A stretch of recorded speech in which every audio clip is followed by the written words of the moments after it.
하나님의 말씀 보시겠습니다. 하나님의 말씀은 민수기 30장 1절에서 16절의 말씀입니다. 민수기 30장 1절에서 16절의 말씀입니다.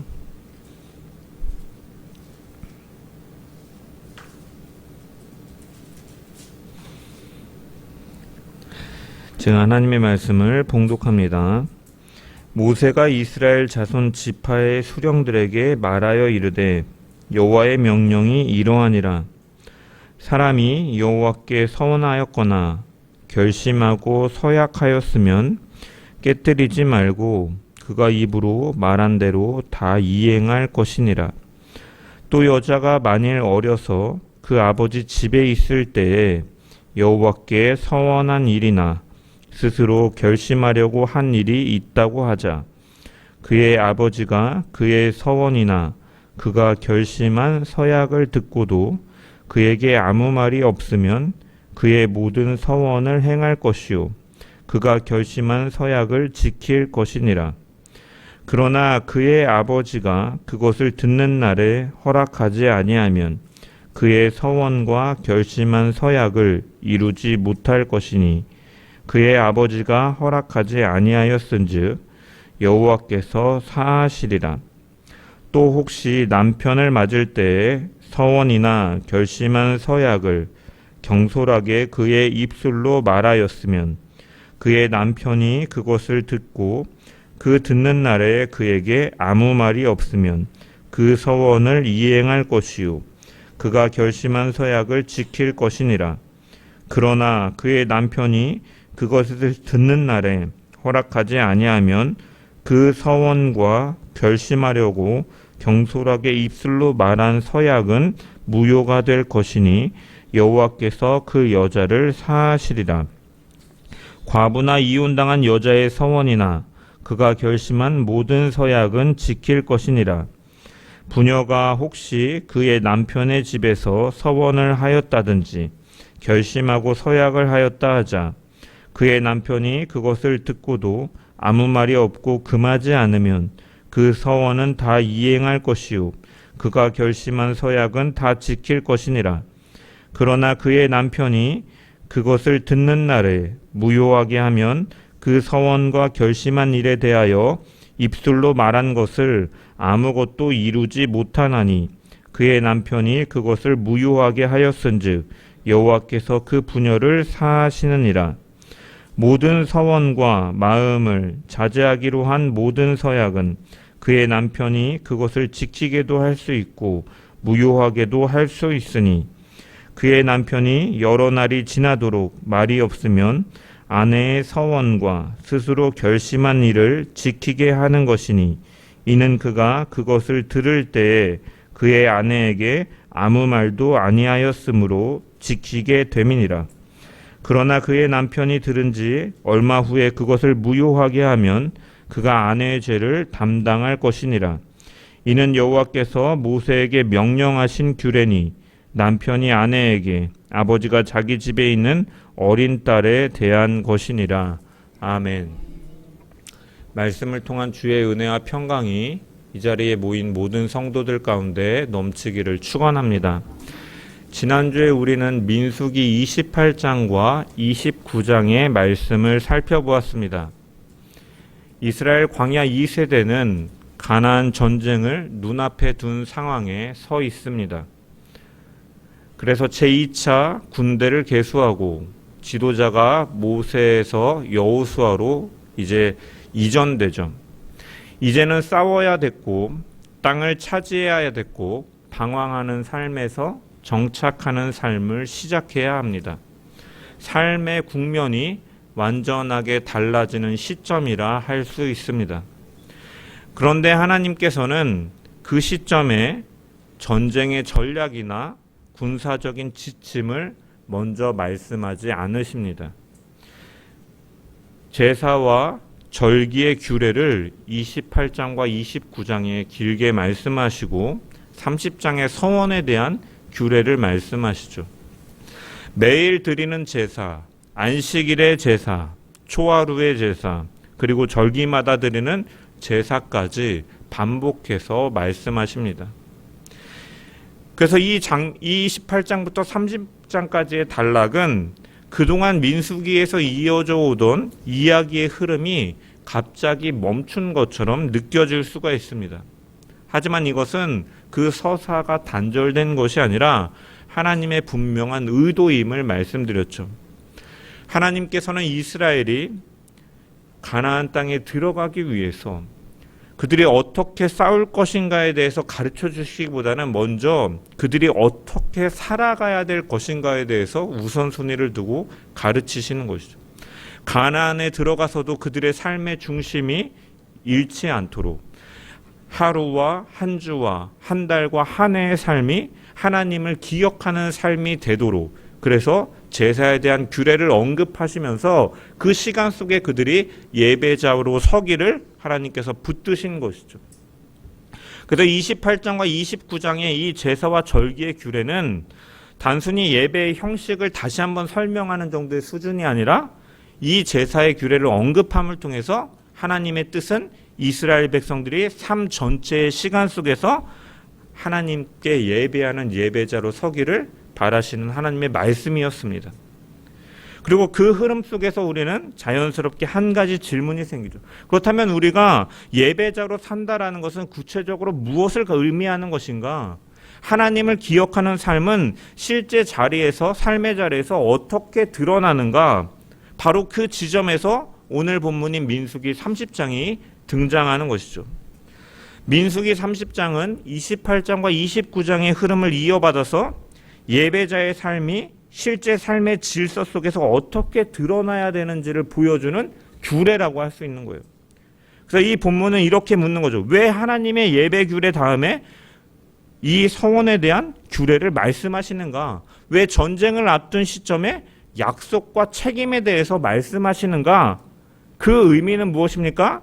하나님께서는 하나님의 백성이 그냥 절기와 예배의 시간을 지키는 데서만 멈추는 것이 예배자의 삶, 하나님을 기억하는 삶이 아니라 하나님 앞에서 한 약속이 그들의 삶 속에서 신실하게 드러나고 그 신실한 삶으로 나아가기를 원하신다라는 것을 우리는 이 말씀의 구조 속에서 발견할 수가 있는 것이에요.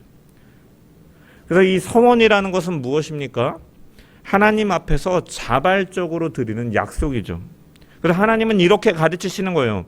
하나님을 기억하는 삶은 하나님 앞에서 한 약속을 책임 있게 살아내는 삶이다. 하나님을 기억하는 삶은 하나님 앞에서 하나님의 백성으로서의 책임감을 갖고 살아내는 삶이다라는 것을 가르쳐주고 계시고, 그렇게 오늘 본문은 두 가지를 함께 보여주는 것이죠. 첫 번째로 하나님은 하나님 앞에서 한 약속을 그렇기 때문에 가볍게 여기지 않으시는 분이다라는 것을 드러내고, 두 번째로는 하나님은 우리의 연약함을 아시고 그 약속이 무너지지 않도록 책임과 질서를 또한 세워주시는 은혜의 하나님임을 오늘 본문은 두 개를 드러내고 있는 것이죠. 그래서 우리는 이 말씀을 따라서 하나님 앞에서 한 약속이 어떻게 삶의 기준이 되고 또 예배의 삶으로 이어지는지를 함께 살펴보는 시간 되기를 소망합니다. 또 오늘 이 말씀이 우리의 입술과 삶을 다시 하나님 앞에 세우는 은혜의 말씀 되기를 주님의 이름으로 축원합니다. 그래서 먼저 30장의 시작을 보면은 이렇게 시작합니다. 1절의 말씀을 보면은 모세가 이스라엘 자손 지파의 수령들에게 말하여 이르되 여호와의 명령이 이러하니라 라고 기록되어 있죠. 이 1절의 첫 구절은 30장 전체의 성격을 분명하게 보여줍니다. 이 말씀은 개인에게 조용하게 전달된 규정이 아니라 공동체의 대표들 앞에서 공식적으로 선포된 하나님의 명령이다라는 것이요. 그리고 이 사실은 하나님 앞에서 한 약속이 단순히 개인의 신앙 차원에 머무는 문제뿐만이 아니라 이것은 공동체 전체의 신앙 질서와 연결된 문제임을 뜻하는 것이죠. 하나님은 왜 이 문제를 공개적으로 다루십니까? 하나님 앞에서 한 약속은 삶의 방식으로 이어지게 됐고 그 삶의 방식으로 개인의 삶의 방식은 또한 우리가 서로 상호간에 관계하는 그 관계 속에서 가정이라든지 공동체 속에서 실제적인 영향을 미치게 되는 것이죠. 그래서 하나님께서는 그 말과 서원의 문제를 공동체의 질서 안에서 다루시는 것이에요. 그래서 하나님 앞에서 이렇게 살겠습니다라고 말하는 순간 그것은 그 사람의 신앙 고백이면서 동시에 삶의 방향이 되는 것이죠.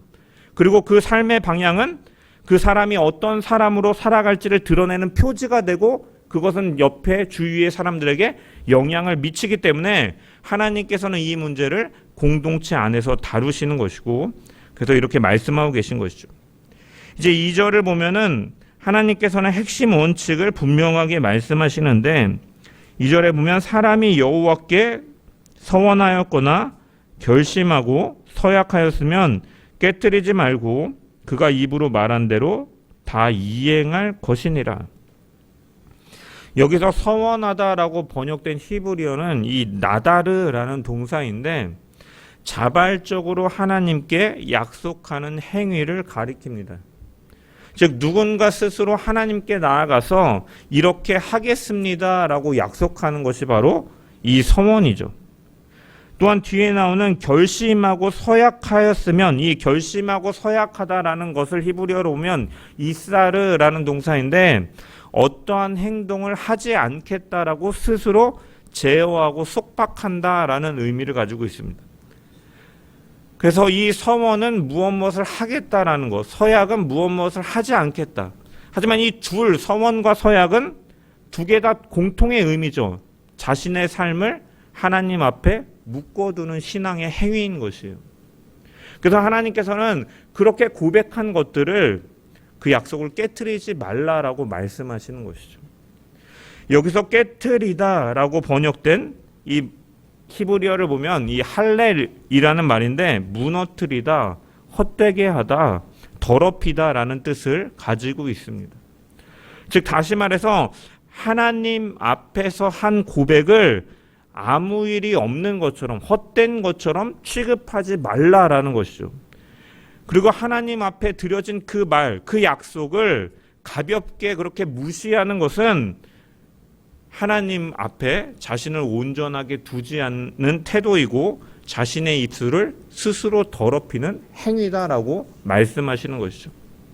그 다음에 왜 하나님께서는 이렇게까지 이 하나님 앞에서 행한 이 말, 약속을 엄중하게 다루시는가? 그 이유는 이 하나님 앞에서 한 고백, 이 약속이 신앙과 삶이 만나는 가장 분명한 지점이기 때문이죠. 마음속의 결심은 쉽게 사라질 수 있지만 그 하나님 앞에서 이제 드려진 말은 삶의 방향을 드러내기 때문이죠. 그래서 신앙과 삶이 만나는 접촉점이 바로 그 서원, 그 고백이기 때문에 하나님께서는 엄중하게 대하고 계신 것이에요. 그래서 예수님께서도 마태복음 12장에 보면은 이렇게 말씀하셨죠. 마음에 가득한 것을 입으로 말한다. 입술로 드러나는 말은 하나님을 어떻게 신뢰하고 있는지를 보여주는 자리다라는 것이죠. 그러므로 하나님 앞에서 행한 말은 우리가 하나님을 어떻게 대하고 있는지가 가장 먼저 드러나는 자리. 신앙이 드러나며 그 고백 속에서 삶의 방향이 드러나는 자리이기 때문이죠. 그래서 여기서 우리는 민수기 28장과 29장의 흐름을 다시 보게 되죠. 지난 장에서 우리는 하나님은 이스라엘의 시간을 하나님 앞에 두는 삶을 가르치셨죠. 매일의 제사와 안식일과 초하루의 제사와 절기를 통해서 삶의 모든 시간 속에서 하나님을 기억하라라고 말씀하셨습니다. 그리고 민수기 30장에서는 그 흐름을 이어서 말과 약속의 영역으로 나아가고 계신 것이죠. 다시 말해서 하나님을 기억하는 삶은 시간에서도 멈추지 않지만 그 하나님을 기억하는 삶, 시간 속에서 예배자로 사는 삶은 우리의 입술과 약속까지도 하나님을 경외하는 자로 살아가게끔 하시는 것이고 그러한 모습으로 살아가야 됨을 교훈하고 있는 것입니다. 예배는 예배당에서만 끝나는 것이 아니라 제사는 제사를 드리는 그 장소에서만 끝나는 것이 아니라 우리의 말과 고백으로 이어져야 됨을 이 본문의 구조를 통해서 우리에게 교훈하여 주고 있는 것입니다. 우리는 신앙을 종종 마음속으로 품는 결심 정도로만 이해할 때가 있습니다. 그래서 신앙은 마음에만 있으면 된다라고 생각하기 때문에 무엇을 말하는지 어떤 고백을 하는지에 대해서는 때로는 깊이 생각하지 않고 말의 무게를 가볍게 여기기도 하지만 성경은 분명히 말씀하죠. 하나님 앞에서 입으로 서원하고 고백한 그것은 단순한 표현이 아니다라는 것. 그것은 하나님께 드려진 신앙 고백이고, 그렇기 때문에 그 하나님께 드려진 그 고백은 반드시 삶으로 이어져야 됨을 오늘 본문은 말씀하고 있습니다. 그래서 민수기 30장은 우리에게 이렇게 묻는 것이죠. 너는 하나님 앞에서 어떤 말의 고백 속에서 살아가고 있느냐? 너는 그 하나님을 향한 그 신앙의 고백처럼 너는 그 신앙으로 살아가고 있느냐? 너의 말은 상황에 따라 바뀌는 말로 살아가고 있느냐? 아니면 하나님을 경외함 속에서 나오는 신앙 고백의 말이냐? 하나님은 우리의 입술을 가볍게 흘려보내지 않으시죠.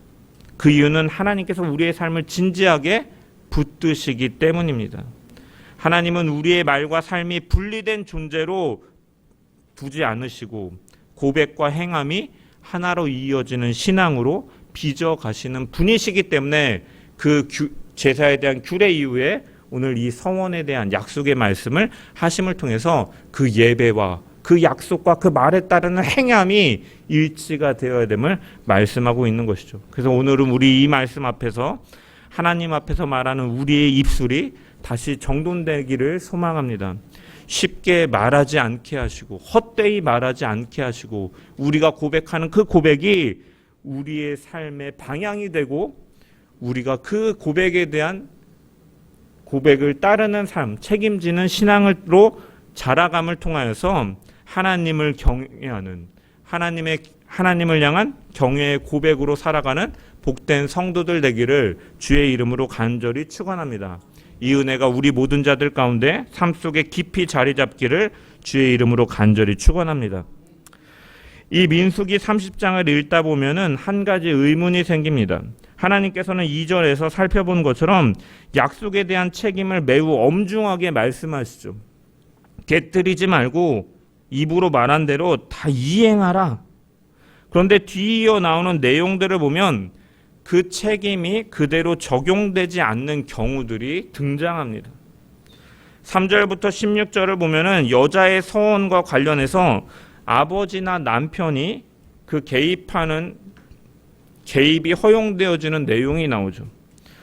그래서 어떤 경우에는 서원이 효력을 가져서 그대로 이행해야 되지만 어떤 경우에는 이제 무효가 되고 여호와께서 그것을 사하시리라라고 말씀합니다. 그래서 이것을 읽다 보면은 하나님께서 2절에 말씀하시는 원칙을 뒤집으시는 것은 아닌가, 책임을 약화시키는 것은 아닌가 혼란스럽게 느껴지기도 하죠. 하지만 이 단락은 하나님께서 앞서 세우신 기준을 느슨하게 하고 계신 것이 아니라 오히려 그 책임이 무너지지 않도록 하나님께서 보호하고 계신 방법이죠. 고백한 것이 이루어지고 지켜질 수 있도록 하나님께서는 은혜로 보호하시는 방식이 바로 이 뒤에 나오는 내용에 드러나는 것입니다. 3절과 4절을 보면 이렇게 기록되어 있죠. 또 여자가 만일 어려서 그 아버지 집에 있을 때 여호와께 서원한 일이나 스스로 결심하려고 한 일이 있다고 하자. 그의 아버지가 그의 서원이나 그가 결심한 서약을 듣고도 그에게 아무 말이 없으면 그의 모든 서원을 행할 것이요 그가 결심한 서약을 지킬 것이니라. 젊은 여자가 아직 아버지의 집에 있을 때 서원을 한 경우에 그 서원이 아버지에게 알려졌을 때 아버지가 반대하지 않고 그대로 두면 그 서원은 유효하다라고 하시는 말씀이죠. 그러나 5절에 보면은 그러나 그의 아버지가 그것을 듣는 날에 허락하지 아니하면 그의 서원과 결심한 서약을 이루지 못할 것이니 그의 아버지가 허락하지 아니하였은즉 여호와께서 사하시리라라고 말씀합니다. 그래서 아버지가 그 날에 분명하게 허락하지 않으면 그 서원은 효력을 잃는다라고 말씀하는 거예요.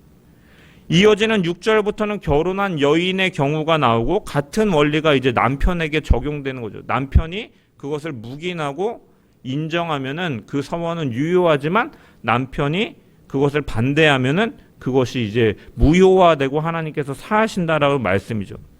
그래서 여기서 중요한 점은 이 하나님께서 약속을, 이 말을, 서원을 가볍게 여기신다라는 의미가 아니라 그 약속이 삶 속에서 무너지지 않도록 보호하시고 있음을 분명하게 드러내고 있는 거예요. 왜? 한 사람이 하나님 앞에 한 서원은 그 사람의 신앙 행위로만 머무르지 않기 때문이죠. 그 말은 곧 삶의 방식과 선택을 바꾸게 되고 그 주변에 있는 가족과 공동체에도 영향을 미치기 때문입니다. 예를 들어서 어떤 여인이 하나님 앞에 일정 기간 동안 어떠한 일을 하지 않겠다라고 서원을 하면은 그 결정은 곧 가정의 생계나 아니면 노동의 분담에 직접적인 변화를 가져오게 되죠. 무엇인가 하나님께 바치겠다라고 서원을 하면 그것은 개인의 소유를 넘어서 가정의 재산과 생활 방식의 변화를 가져올 수가 있는 거죠. 다시 말해서 여기서 언급되는 여자의 서원은 한 사람의 경건한 결단으로 시작은 되었지만 그 결과는 그것이 지켜지기 위해서는 가족 모두가 함께 감당해야 될 몫이다라는 것이죠. 그렇기 때문에 하나님께서는 이 문제를 개인의 열심이나 결단만으로 다루고 계신 것이 아니라 그 약속이 감당한 책임 안에서 지켜질 수 있도록 공동체의 질서 속에서 이것을 허락하시는 거예요. 이것이 바로 아버지나 남편의 개입이 허용되어지는 이유이죠. 이것은 서원이나 서약의 책임을 가볍게 만드는 것이 아니라 그로 인하여서 그가 속한 공동체가 이 서약, 한 사람의 서약이나 서원으로 인해 무너지는 일이 없도록 보호하시는 장면이라는 거예요. 그래서 하나님께서는 약속의 책임을 가볍게 만들지 않으시면서도 그 약속이 생명을 무너뜨리지 않도록 책임의 질서를 함께 세워주시는 분이시다라는 거예요. 특별히 8절과 12절에 보면은 아버지나 남편이 그 말을 듣고 즉시 반대하지 않고 침묵하면 그 서원은 유효하다. 다시 말해서 하나님은 그 쉽게 취소하도록 열어두신 것이 아니라 공동체의 그 책임의 구조 안에서 충분히 검토된 말은 반드시 지키도록 하시고 계신 거죠. 반대로 그 말이 감당할 수 없는 짐이 될 경우에는 하나님께서 친히 그 책임을 거두어 주신다. 그래서 본문은 여호와께서 사하시리라라고 분명하게 말씀하고 있죠. 그래서 우리는 여기서 하나님의 성품을 분명하게 발견할 수 있습니다. 하나님은 강압적이고 엄격하시기만 한 분이 아니라 우리의 연약함을 모른 척하는 분이 아니시다라는 것이죠. 하나님은 이 말에 대한 책임을 요구하시되 서원에 대한 책임은 요구하시지만 그 책임이 사람이 감당할 수 있도록 질서를 함께 세워주시는 분이시다라는 것이죠. 하나님은 신앙을 무너뜨리는 짐이 되게 하시는 분이 아니라 신앙이 삶을 붙들도록 인도하시는 분이시다라는 거죠.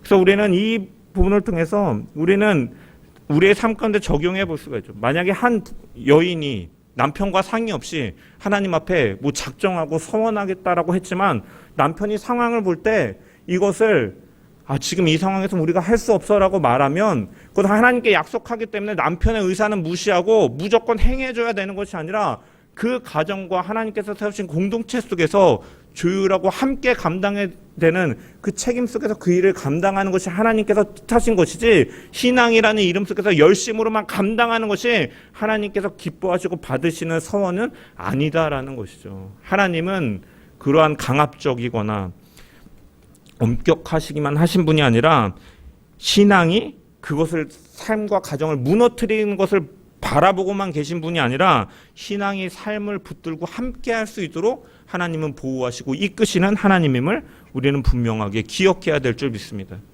이 점을 또한 분명하게 보여주는 것이 사사기의 이 입다의 서원이죠. 입다의 서원. 사사기 11장을 보면 입다가 이제 암몬과의 전쟁을 앞두고서 하나님께 서원하죠. 만일 주께서 암몬과의 전쟁 속에서 암몬 자손을 내 손에 넘겨주시면 내가 이 진문에서 나를 맨 처음에 맞이하는 자를 여호와께 번제로 드리겠습니다라고 그가 서원을 합니다. 그리고 그는 승리를 얻었고 그 서원은 이루어진 것이죠. 그런데 문제는 뭐냐? 그 다음에 그가 이제 집에 갔을 때 진문을 열고 그를 맞이한 사람은 누굽니까? 바로 그의 외동딸이죠. 입다는 자기의 말을 가볍게 여기지 않아서 그 서원한 대로 그것을 행하였지만 사실 그것은 하나님의 뜻을 묻고서 나온 말이 아니었고 율법의 기준에도 맞지 않는 말이었죠. 하나님께서는 인신공양을 받으시는 분이 아니기 때문에, 그래서 사람의 제물로 바치라고 말씀하시는 분이 아니기 때문에, 그래서 사실은 이 입다의 사례는 그 사사의 시대가 얼마나 자기의 소견에 옳은 대로 행하는 악한 시대였는지, 지도자로 사용이 되었지만 그조차도 하나님의 뜻하심과 때로는 반대로 나아가는 모습을 보여주고 있는 것이고, 분별 없이 나온 말이 어떠한 비극을 낳는지를 보여주는 경고의 사례인 것이죠. 그래서 그 말은 하나님을 영화롭게 하지 못하고 한 생명을 파괴하는 결과로 가져왔고, 그래서 하나님께서는 이 하나님을 제대로 알지 못한 열심이 얼마나 위험할 수 있는가를 또한 보여주시는 교훈이기도 한 거죠. 그래서 우리는 서원하였기 때문에 무조건 지켜야 돼가 아니라, 때로는 내가 감동 속에서 서원하였지만 그것이 상황과 환경과 또한 가족과 함께하는 자들의 책임 속에서 그것이 이루어지지 않을 때는 또한 하나님께서 막으시는 것인 줄 알고, 또한 돌이킬 수 있는 것도 하나님의 그 보호와 은혜 속에서 살아가는 것이죠. 그래서 우리가 율법적으로 행하는 것이 아니라 그 은혜 속에서 우리는 감당하고 책임감을 갖고 행동하며 살아가야 되는 것이죠. 이처럼 민수기 30장의 말씀이 왜 필요한가? 하나님은 열심이라는 이름으로 나온 약속이 생명을 해치는 것을 원하지 않으시는 분이다라는 거예요. 그래서 하나님께서는 감당할 수 없는 서원으로 사람이 무너지는 것을 기뻐하시는 분은 아니시다. 서원에 대한 책임을 간주하시되 무조건 상황과 생명과 상관없이 그 서원을 책임지라라고 말씀하시는 분이 아니라, 그렇기 때문에 하나님께서는 이 서원을 공동체의 책임 질서 안에서 다루도록 규례를 또한 말씀해주고 계신 것이고, 이것은 그 생명을 살리는 방향으로 작동하시는 하나님의 은혜로운 배려다, 하나님의 성품이다라는 것이죠. 그래서 민수기 30장은 우리에게 말씀하는 거죠. 그 말이 과연 너가 고백하는 그 말이 너가 감당할 수 있는 말이냐, 하나님을 신뢰하면서 나오는 말이냐, 다른 이들의 삶까지도 고려하면서 너가 고백하고 행동하는 모습이냐라는 것을 우리에게 점검하게 하는 것이죠. 그래서 이 말씀은 우리가 하나님 앞에 서원하고 하나님 앞에 살아가는 것에 있어서 쉽게 결정하지 않고 가볍게 여기지 않고, 고백과 삶이 공동체 질서와 화합 속에서 아름답게 조화롭게 이루어져 가는가를 고백하는 가운데 하나님을 경외하는 신앙으로 살라라는 부르심의 말씀인 것이죠. 그래서 하나님께서는 이처럼 우리의 연약함을 아시고, 그렇기 때문에 지혜로 이렇게 붙드시는 분임을 우리가 기억하면서 우리가 그분 앞에 드려지는 말과 신앙이 그 하나로 이어지는 신앙으로 자라가는 우리 모든 자들 되기를 주의 이름으로 간절히 축원합니다. 그래서 민수기 30장은 그냥 이 단편적으로 표면에 드러나는 것처럼 서원을 한 것은 지켜라라는 윤리적 교훈에서 끝나는 것이 아니라, 하나님께서 이스라엘의 삶을 예배로 세우시는 방식이 무엇인가, 예배자는 어떠한 사람인가를 선명하게 드러내는 내용이다라는 것이죠. 그래서 이 말씀은 예배로 살아가는 삶, 하나님을 기억하며 사는 삶은 그 삶 속에서 하나님을 고백하고 그 고백대로 살아가는 자다라는 교훈을 우리에게 분명히 주고 있는 것이죠. 1절과 2절의 말씀은 이 사람이 여호와께 서원하였거나 깨트리지 말고 그가 입으로 말한 대로 다 이행할 것이니라, 이 말씀은 단순히 약속을 이행하도록 강조하는 규정이 아니라 그것을 하나님 앞에서 자신을 먹는 신앙 행위로서 너희가 고백한 대로 살라, 예배의 결단대로 너희가 살라, 너희의 삶이 경외함으로 하나님께 드리라라는 하나님의 말씀인 거예요. 그리고 우리가 또한 한 가지 더 기억해야 될 것은, 본문은 서원을 많이 하라라고 말하지 않는다라는 것이죠. 오히려 그 반대의 방향으로 우리를 이끌고 있는 것이죠. 자발적인 것임을 분명히 하면서도 그 말이 하나님 앞에서 얼마나 무거운지를 강조함을 통해서 일관되게 경솔한 서원을 경계하도록 하시는 말씀인 거예요. 그래서 전도서 5장도 이렇게 말씀하죠. 서원하고 갚지 아니하는 것보다 서원하지 아니하는 것이 낫다라고 말씀하시죠. 그래서 예수님께서도 산상수훈에서 헛되게 맹세하는 것을 경계하셨죠. 그래서 주님이 원하시는 것은 많은 말의 그 고백과 결단이 아니라 진실됨과 신실함이다라는 것이에요. 말을 많이 하는 신앙이 아니라 말한 것을 삶으로 감당하는 신앙을 하나님께서는 원하신다. 순간의 결단이 아니라 지속되는 순종을 우리의 삶 가운데 원하시고 그것이 바로 하나님을 기억하는 삶이고 하나님을 예배하는 삶이다라고 말씀하고 있습니다. 그래서 성경은 일관되게 말로 앞서는 신앙보다 삶으로 증명되는 신앙, 순간의 결단보다 지속되는 순종을 귀하게 여기시는 줄 믿습니다. 그래서 하나님 앞에서 약속에 신실하게 산다라는 것은 무엇을 의미합니까? 약속을 지켜서 단순히 착한 사람이 되자라는 이야기가 아니라 우리의 예배가 예배당에서만 드려지는 것이 아니라 제사의 규례의 그 장소에서만 끝나는 것이 아니라 하나님 앞에서 그 드린 약속 고백한 말씀이 우리의 모든 삶 가운데 우리의 삶을 붙드는 방식으로 나타나야 됨을 말씀하고 있고 그것이 바로 하나님의 약속에 신실하게 산다라는 의미인 것이죠. 그래서 민수기 30장은 우리에게 이렇게 묻는 것이에요. 너의 고백은 예배당에만 머물고 있는가? 삶의 자리에까지 따라가고 있는가? 너의 입술은 하나님 앞에서 책임을 지는 자리까지 나아가고 있는가? 너의 말과 너의 삶이 일치하고 있는가를 하나님께서 말씀하고 계시죠.